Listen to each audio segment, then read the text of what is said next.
seperti yang sudah saya tampilkan. Ini terkait dengan aksi nyata di modul 1.4 calon guru penggerak. Jadi kami mempelajari tentang budaya positif, nah judulnya ya.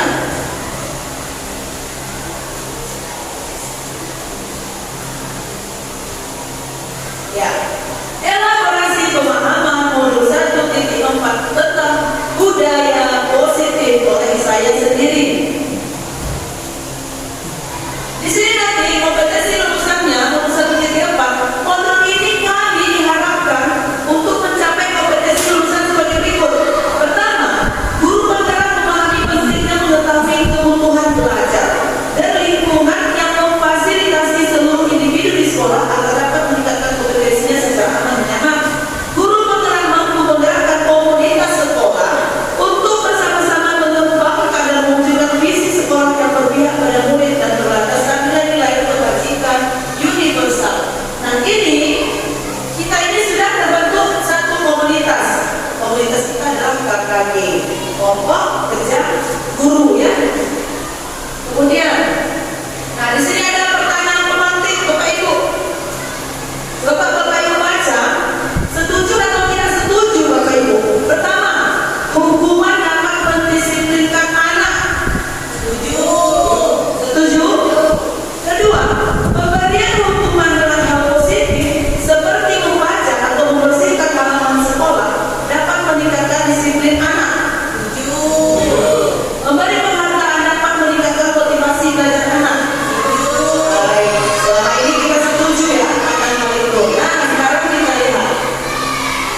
Di sini nanti topik yang mau saya jelaskan dalam eksplorasi konsep yang pertama disiplin positif dan nilai-nilai kebajikan universal. Kemudian teori motivasi, hukuman dan penghargaan, kemudian restitusi. Sudah pernah mendengar restitusi? Sudah pernah Bapak Ibu mendengar restitusi? Nah, apa itu restitusi? Dengar aja ya. Baik.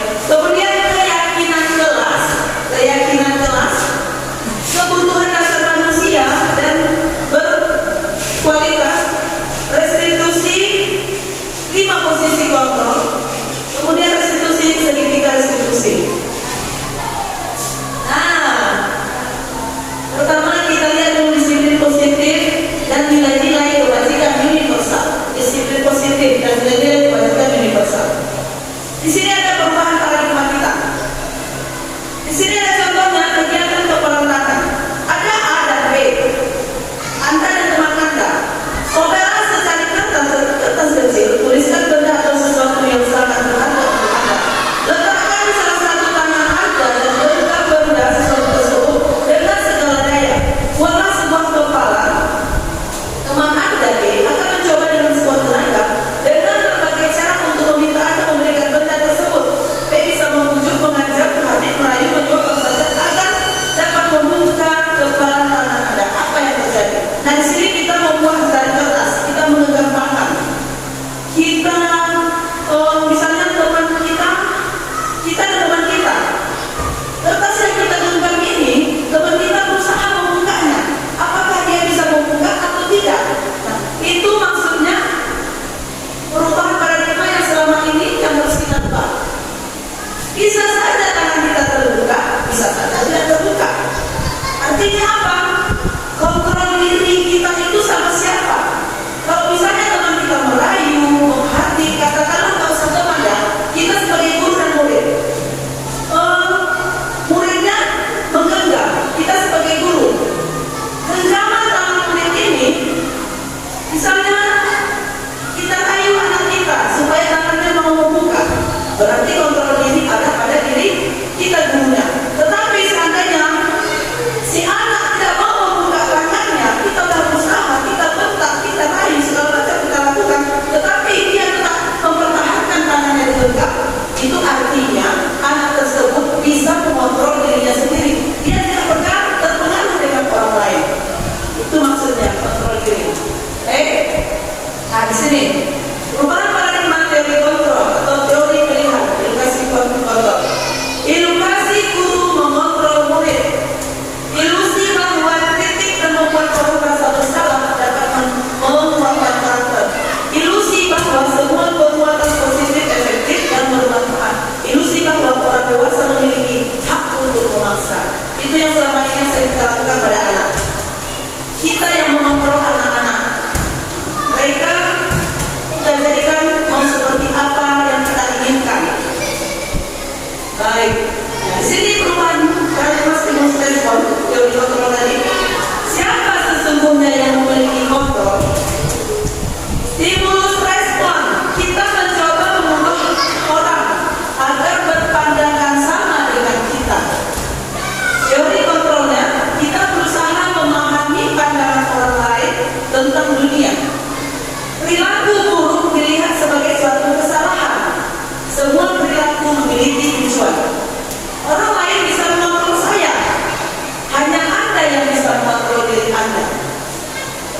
Model berpikir menang atau kalah, model berpikir menang.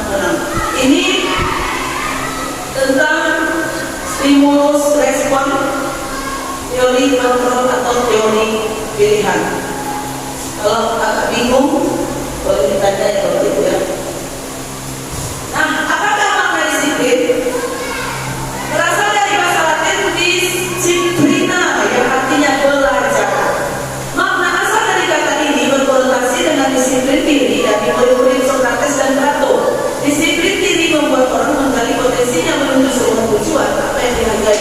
Namun dalam budaya kita, makna kata disiplin telah berubah menjadi sesuatu yang dilakukan seseorang kepada orang lain untuk mendapatkan kepatuhan.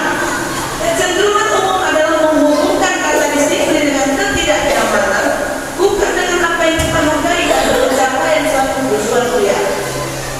Biasanya disiplin kita kaitkan dengan peraturan-peraturan ya Bapak Ibu.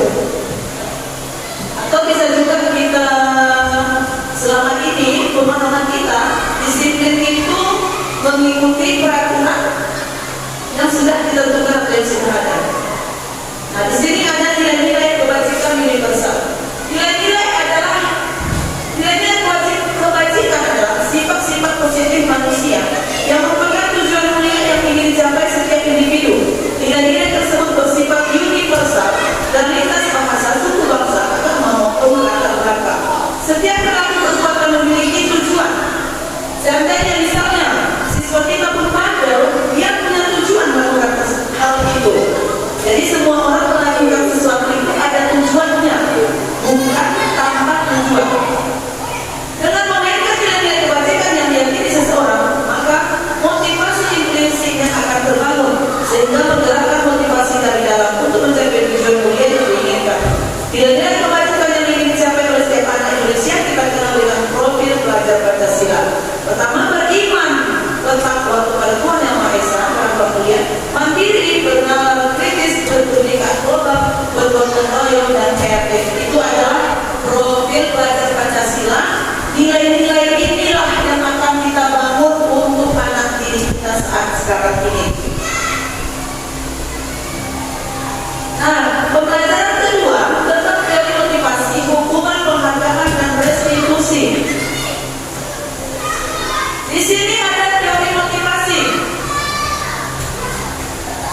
Jangan jauh-jauh ya Bu, nanti nggak dapat. Nah, di situ boleh, di situ pun boleh. Iya. Di sini pun boleh yang kosong waktunya. Teori motivasi perilaku manusia. Di sini ada motivasi eksternal dan ada motivasi internal. Yang kita harapkan sebenarnya motivasi itu dari diri kita sendiri, internal. Tetapi kalau motivasi diri kita sudah tidak, misalnya tidak punya, kita butuh dukungan dari orang lain atau eksternal. Nah, di sini ada motivasi eksternal yang apa saja? Pertama, untuk menghindari ketidaknyamanan, hukuman apa yang akan terjadi apabila saya tidak melakukannya? Misalnya, kita datang terlambat ke sekolah, nanti saya akan ditegur oleh kepala sekolah. Berarti motivasi itu alasan kita. Demikian, dia termasuk motivasi eksternal. Berarti bukan dari diri kita, karena kita takut ditegur kepala sekolah. Maka karena kita takut ditegur kepala sekolah lah, sehingga kita berperilaku terlambat. Bukan, berperilaku cepat datang karena takut ditegur. Kemudian, untuk mendapatkan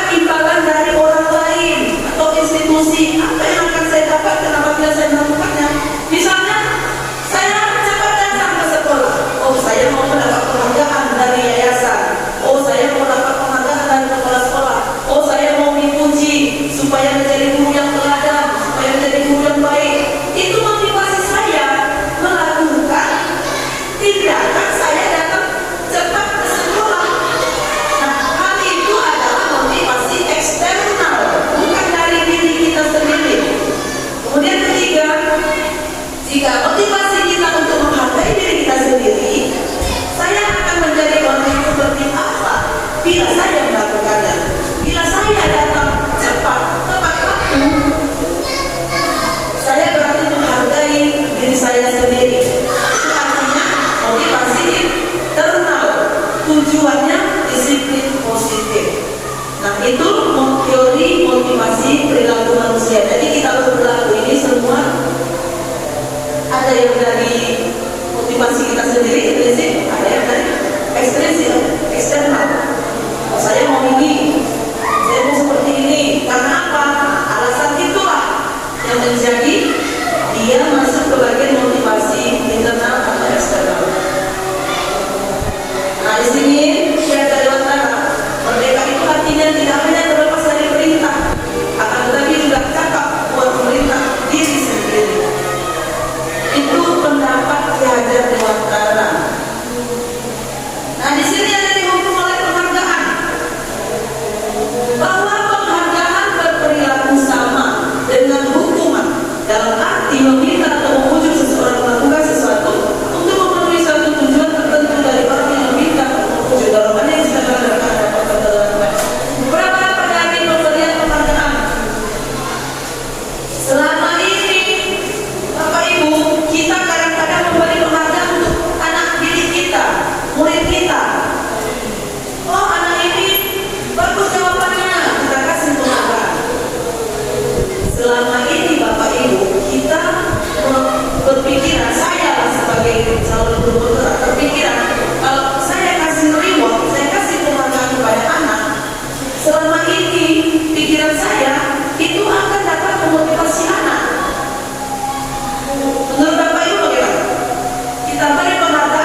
kita yang memutuskan sendiri.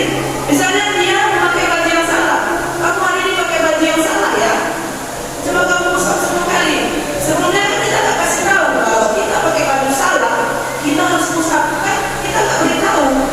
Nah itu namanya hukuman. Tapi kalau kita sudah beritahu awalnya, nanti kita kalau misalnya terlambat, apa kita buat? Konsekuensinya. Bu, kalau terlambat, awak nutip sampah aja lah bu. Oke, kalau kamu nutip sampah ya, tiba-tiba besoknya terlambat. Dia udah tahu tuh, apa hukumannya nutip sampah. Nah itu namanya konsekuensi. Jadi beda hukum dan konsekuensi itu. Kalau hukuman dia tidak tahu, tiba-tiba kita hukum dia tanpa sepengetahuan dia, tanpa kesepakatan kita. Sedangkan konsekuensi itu sudah disepakati bersama.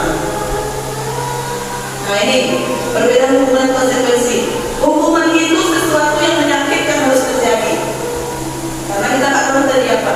Kalau konsekuensi itu sesuatu harus terjadi. Hukumannya tadi atau konsekuensinya tadi kita buat memetik sampah tadi ya saya bilang. Jadi dia terlambat, dia udah tahu kalau dia terlambat dia akan memetik sampah. Nah itu konsekuensinya. Kalau hukuman itu membuat anak sakit fisik maupun sakit hati untuk jangka waktu lama. Jadi sekarang Bapak Ibu kita nggak usah menghukum anak. Kalau kita mau menghukum anak, konsekuensi saja. Tapi daripada konsekuensi ada nanti eksekusi. Itu yang paling baik. Kalau konsekuensi membuat anak merasa tidak nyaman dalam kantor PT, itu perbedaannya. Seperti tadi, dia terlambat, kita hukum, kita suruh keliling apa 10 kali, dia sakit hati. Sama sedikit aja kan saya hukum begini, padahal berita saya bocor, kita tak mau tahu. Itu hukuman. Tapi konsekuensi dari awal tadi Anda ceritakan, nanti kamu terlambat, bukit sampai ya, atau lari keliling ya. Ini membuat anak merasa tak nyaman, tapi jangka waktu pendek karena dia tahu tuh hukumannya apa, dan dia tidak merasa dendam. Anak membenci kedisiplinan. Kalau kita beri hukuman, anak itu benci disiplin. Ah, gini kali ya, kok kayak gini kali, sekarang begitulah, itu hukuman. Kalau konsekuensi, anak menghargai disiplin. Hari ini kita belajar harus tertib. Kalau tak tertib, kita sudah sepakat di awal. Yang tak tertib nanti menulis 2 lembar. Dia udah tahu tuh konsekuensinya apa. Jadi dia menghargai disiplin. Kalau nanti gak usahlah saya ribut, nanti menulis 2 lembar. Nanti dia sedang menghargai disiplin. Kalau hukuman ini sifatnya paksaan. Kalau konsekuensi stimulus tanggapan. Kalau hukuman mendorong anak menyakiti diri sendiri. Kalau konsekuensi mendorong anak agar mudah menyesuaikan diri. Hukuman adalah konsep diri yang buruk, sedangkan konsekuensi itu konsep diri yang baik. Hukuman anak belajar untuk menyembunyikan kesalahan. Kalau konsekuensi anak belajar untuk mematuhi peraturan. Nah anak tadi berbuat salah, tapi karena dia takut dihukum, maka dia berbohong. Kamu saya akan melakukan itu. Kenapa? Karena dia takut dihukum, padahal dia melakukan. Inilah perbedaannya. Tapi kalau ada konsekuensinya, anak tersebut mematuhi peraturan karena dia tahu itu konsekuensi. Nah, kemudian hukuman itu marah, rasa bersalah, dipermalukan, merasa tidak dihargai. Kalau konsekuensi kehilangan hak, dibuat tidak nyaman, dihasilkan untuk sementara. Itu perbedaan hukuman dan konsekuensi. Nah, yang ketiga ini, apa itu restitusi? Restitusi itu adalah proses menciptakan kondisi bagi murid untuk memperbaiki kesalahan mereka, sehingga mereka bisa kembali pada kelompok mereka dengan karakter yang lebih kuat. Restitusi juga merupakan proses kolaboratif yang mengajarkan murid untuk mencari solusi untuk masalah mereka dan membantu murid berpikir tentang orang seperti apa yang mereka ingin menjadi tujuan mulianya dan bagaimana mereka harus memperlakukan orang lain. Yang saya bilang tadi, restitusi itu Bapak Ibu secara singkatnya, anak berbuat salah, kita gak langsung menghukum, gak langsung beri hukuman atau konsekuensi, kita ajak berbicara. Nanti dia berpikir sendiri, dia menyadari dirinya sendiri, oh iya, saya sudah melakukan kesalahan, saya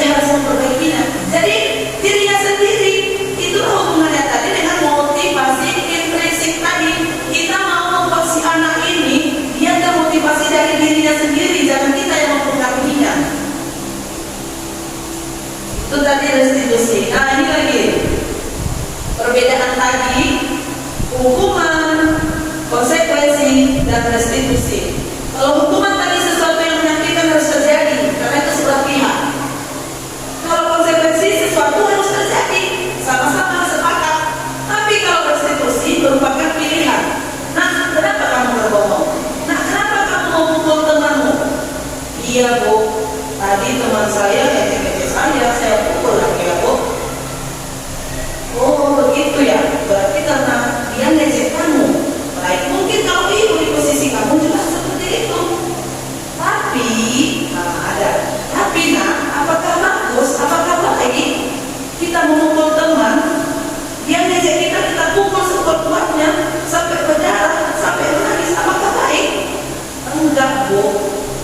Jadi yang baik itu apa? Menghindarinya bu, atau apa namanya ya? Atau memarahinya sekedar saja bu, atau nggak mengubrisnya bu. Nah, menurut kamu itu baik tidak bu? Jadi solusinya bagaimana? Saya minta maaf bu kepada teman saya. Walaupun kamu tidak salah, kamu minta maaf. Iya bu, dan saya menasihati teman saya nanti dia jangan seperti itu lagi. Itu restitusi bapak ibu. Jadi kita ajak anak ini bercerita, kita gali pemikiran-pemikiran dia. Jadi kesalahan dia itu dia menyadarinya sendiri, bukan dari kita. Oh kau salah begini. Kau salah. Saya buat lagi. Sehingga dia besok tidak ingat. Tapi kalau kita selesaikan secara restitusi, mudah-mudahan dia akan ingat, oh ini salah ya, ini nggak boleh ya. Dan dia berpikir sendiri tuh konsekuensinya apa untuk restitusi. Kemudian tidak nyaman untuk murid, kerja waktu pendek. Kalau konsekuensi, kalau restitusi menguatkan murid untuk jangka waktu panjang. Kemudian kalau hukuman tadi anak akan tersakiti, konsekuensi anak dibuat tidak nyaman. Kalau restitusi anak ini mendapat penguatan karena dia dari dirinya sadar sendiri dia bahwa itu tidak benar, jadi dia mendapat penguatan. Perilaku kalau hukuman perilaku pasif agresif meningkat, kalau konsekuensi penguatan hanya bertahan dalam jangka waktu pendek. Kalau restitusi masalah terpecahkan. Banyak bapak ibu keuntungan restitusi ini. Murid belajar bertanggung jawab dari perilakunya, fokus pada pemecahan masalah dalam jangka waktu panjang. Apa yang kamu yakini? Apa yang suka melakukan untuk memperbaiki masalah ini? Dia sendiri yang memperbaiki masalahnya, bukan kita yang mengajarinya.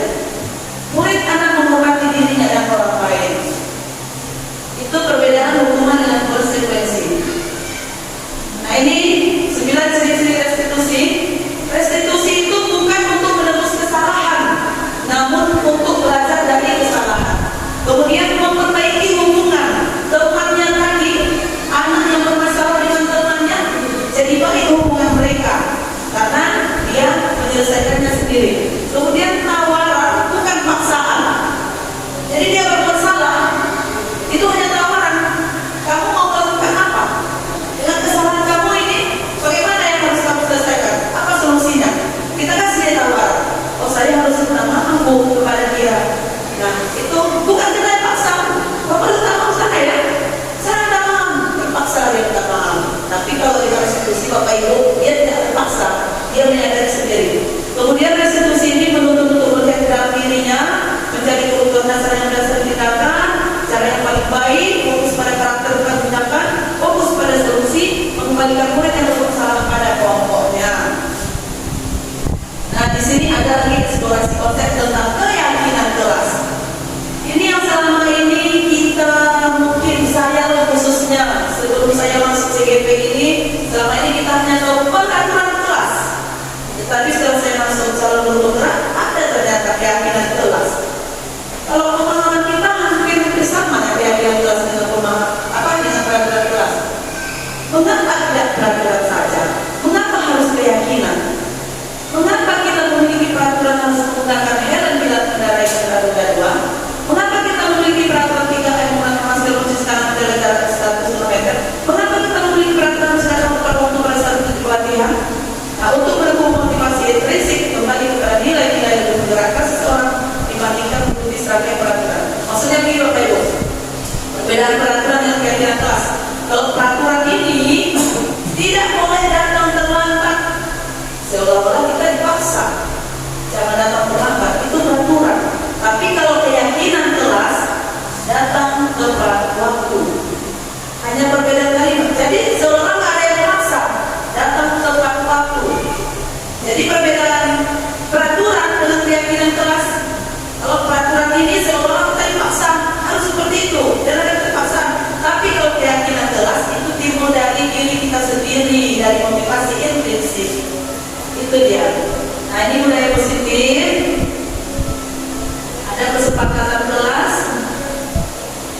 Nah ini dia peraturan dan tanggung jawab.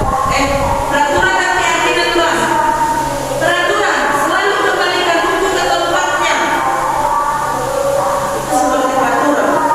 Tapi kalau keyakinan kelas kita bertanggung jawab. Berarti mengembalikan buku ke tempatnya itu dia sudah bertanggung jawab. Dilarang mengganggu orang lain. Itu peraturan. Kalau keyakinan kelasnya kita buat menghormati orang lain. Kalau kita sudah menghormati orang lain, berarti kita tidak akan mengganggu orang lain.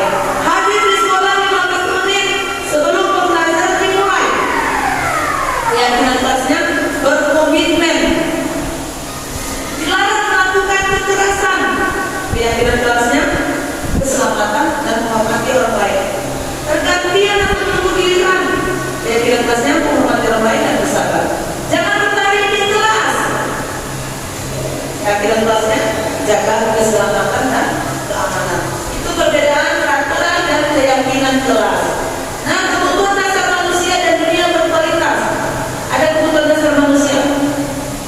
Kebutuhan kita sebagai manusia, pertama, kita butuh rasa diterima, rasa kasih sayang pasti butuh. Penguasaan juga butuh, kesenangan, kebebasan, banyak kebutuhan kita ya Bapak Ibu. Nah, di sini kita perlu menempatkan 5 posisi kontrol. Ini berkaitan tadi dengan keyakinan kelas, kebutuhan, dan semua penjelasan di atas. 5 posisi kontrol. Ada 5 posisi kontrol. Pertama, penghukum. Kemudian pembuat rasa bersalah, teman, pemantau, manajer. Kita sebagai guru harus memiliki posisi kontrol sebagai manajer. Kenapa saya katakan sebagai manajer? Selama ini kita pasti, saya juga merasakan, saya juga melakukan hal itu. Sebagai penghukum, pernahkah kita melakukan menghukum anak? Sering, saya juga sering. Kamu datang terlambat. Sebagai hukumannya, udah keliling kamu lapangan 7 kali. Atau di luar saja, gak usah masuk. Kan aku bilang kemarin jangan terlambat. Terlambat sekali lagi. Bagaimana? Sebelum itu baca doa. Banyak hukuman. Itu kita sebagai penghukum. Tanpa kita mau tahu kenapa kamu terlambat. Kenapa kamu melakukan hal itu? Lalu kita tanya-tanya. Itu kita posisi kontrolnya sebagai penghukum. Ada lagi posisi kontrol pembuat rasa bersalah. Anak ini terlambat. Kamu terlambat juga. Ibu malu loh. Ibu guru malu kalau kamu terlambat. Jadi dia merasa bersalah. Nah, posisi kita guru itu adalah pembuat rasa bersalah. Besok jangan terlambat lagi ya nak. Ibu sedih kalau kamu datang terlambat. Nah, itu pembuat rasa bersalah. Kemudian ada posisi kontrol sebagai teman. Nah, kalau sebagai teman ini bahasanya aja. Ayolah, lakukan oleh ibu. Kamu pasti bisa, cepatlah. Itu sebagai teman. Nah, kalau posisi kontrolnya tutup pintunya, tutup pintu. Kalau posisi kontrolnya sebagai pemantau. Oh, anak ini berbuat salah. Kita pantau aja dia. Kita lihat. Kita datangi. Apa yang kamu lakukan tadi? Kamu udah berbuat salah kan? Nah, sekarang kamu kutip semua sampah ini. Kamu ngerti ya? Sekarang kutip sampahnya. Seluruh di kelas ini kamu kutip semua. Kamu bersihkan ya. Nadanya lembut, tidak keras. Itu sebagai pemantau.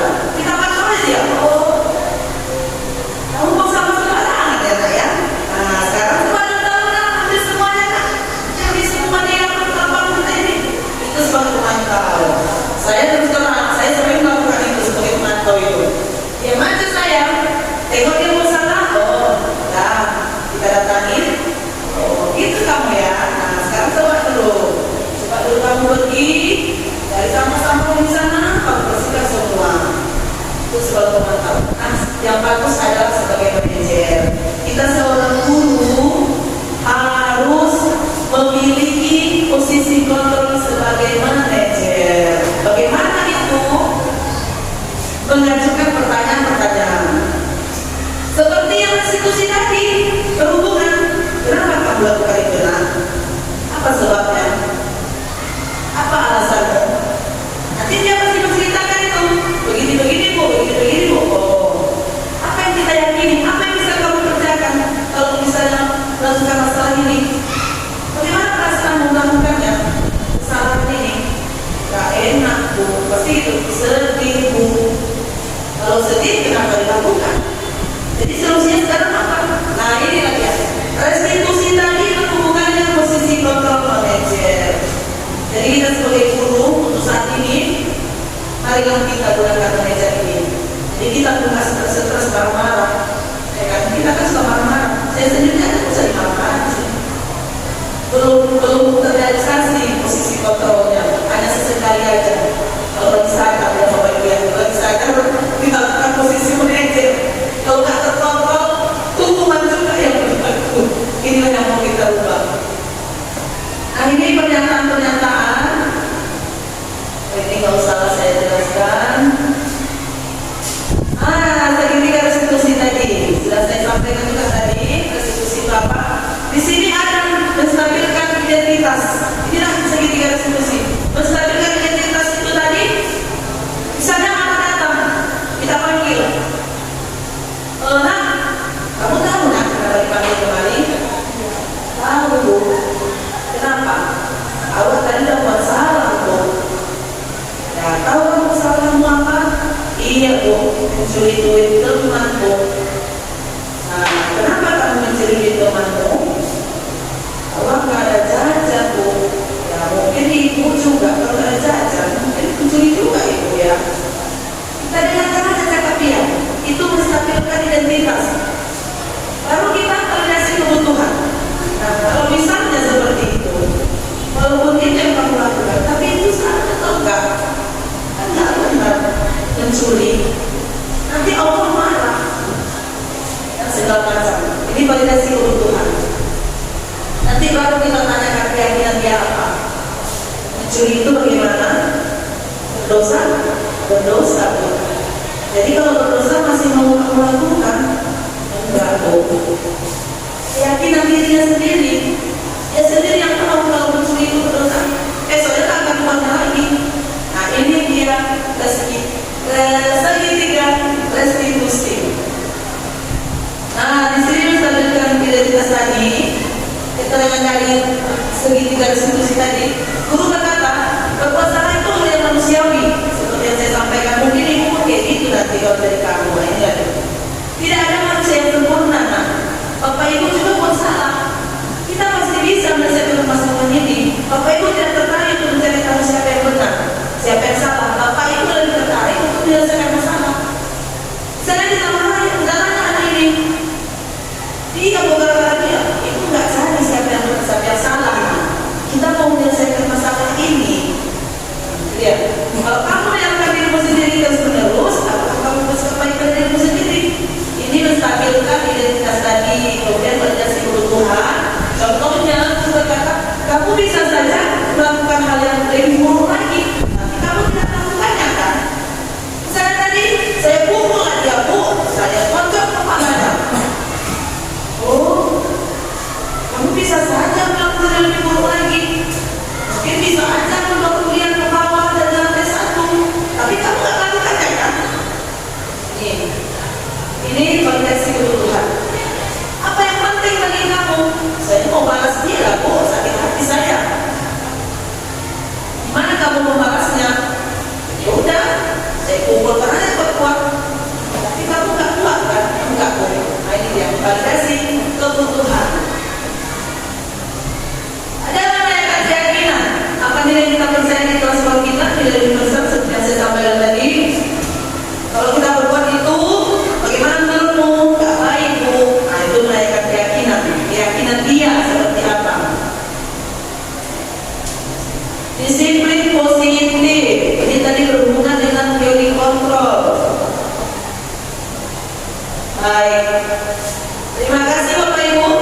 sekolah kita ini.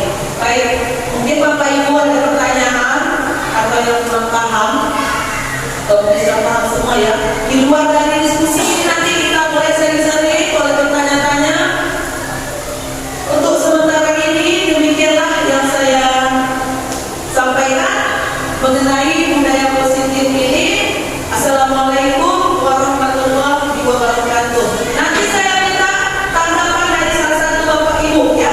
Bagaimana tentang penyampaian saya, bagaimana tentang materinya, dan apapun itu yang menjadi Bapak Ibu sebagai refleksi untuk diri saya. Terima kasih. Assalamualaikum warahmatullahi wabarakatuh.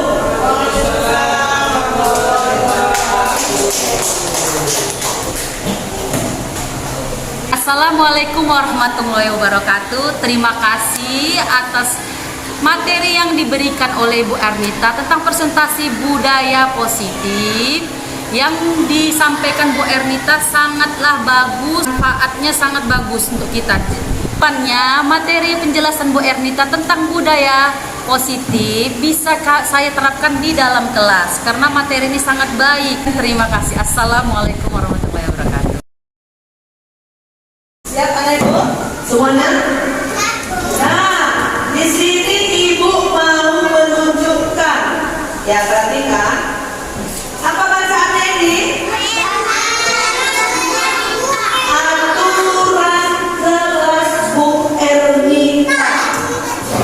Jadi kelas kita ada aturan, nanti ada peraturan, ada keyakinan kelas namanya. Apa itu Bu? Apa itu Bu keyakinan kelas? Keyakinan kelas itu nanti yang datangnya dari diri kita sendiri. Kita menjadi baik karena diri kita sendiri. Kita mengerjakan tugas karena diri kita sendiri, bukan karena peraturan. Nah, coba baca.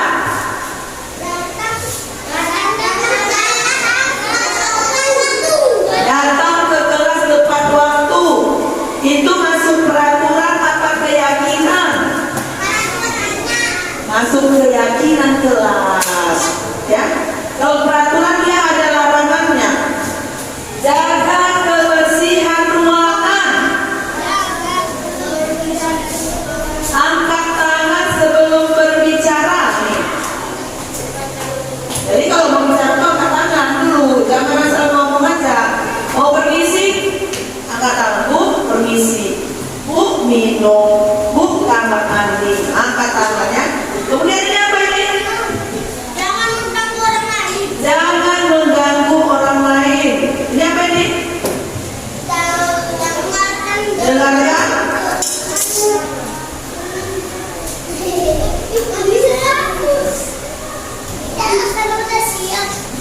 Dengarkan dengan seksama. Nah, itu peraturan. Peraturan dengan keyakinan kelas itu bedanya sedikit aja. Ini apa nih? Peraturan pojok baca. Pilih buku yang kamu sukai. Duduk dan baca dengan tenang. Balik halaman buku dengan hati-hati.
tolong dan terima kasih seperti yang sering kita nyanyikan.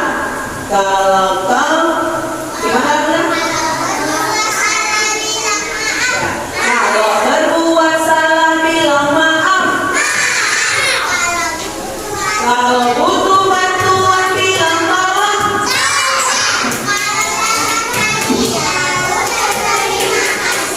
Kalau mau lewat bilang permisi. Nah ini dia. Kita mengucapkan selalu dan terima kasih. Ini apa nih yang warna oranye? Nih. Kita gigih dan melakukan yang terbaik. Nih, kita belajar dan bermain dengan aman. Nah, nanti kalau ini harapan kelas kita, inilah keyakinan kelas kita. Nanti kita pilih, kamu yang pilih peraturan kelas atau keyakinan kelas, kamu yang pilih. Nanti ibu kasih kamu ini, tulis nanti namamu di sini, tulis mana yang mau kamu pilih, yang mana kita buat keyakinan kelas kita.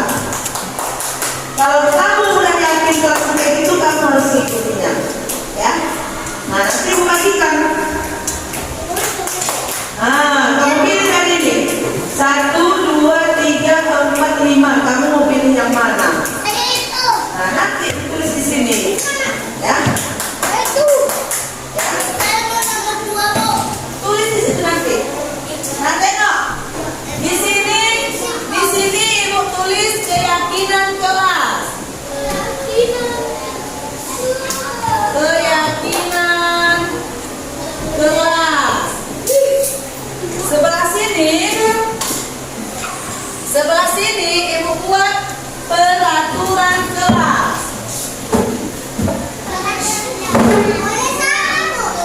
Beda. Nah, ada di sini peraturan kelas. Sebelah sana keyakinan kelas.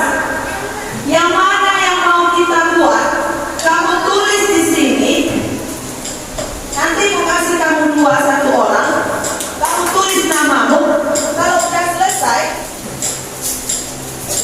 ya, misalnya ibu nih.